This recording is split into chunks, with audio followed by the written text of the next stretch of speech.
environments class created avatars that resembled themselves, with stereotypical gender traits due to an influence from societal conventions. Two students decided to create avatars that bear little resemblance to themselves. One male student created a furry wolf avatar, and a female student created a male avatar. These two students both had experience with virtual worlds outside of Second Life, such as World of Warcraft. Knowing how the virtual world works seemed to be the deciding factor for these students when they created their avatar.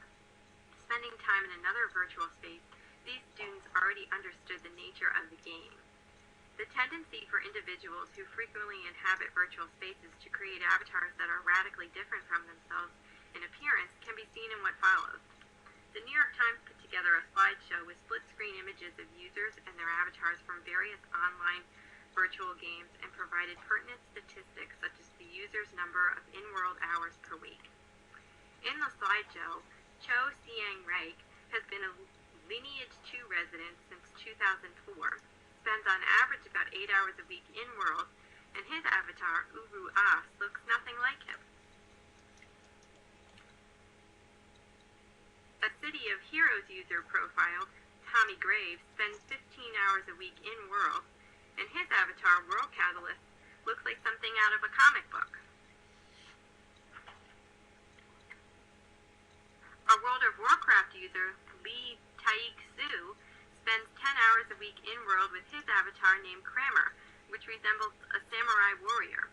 Of course, these avatars are part of unique gaming communities, and thus are more likely to be created to fulfill specific roles within those communities.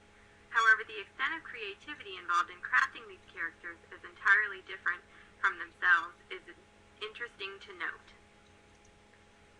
In conclusion, it seems clear that behind the mask of the avatar, there are several psychological factors that contribute to avatar creation.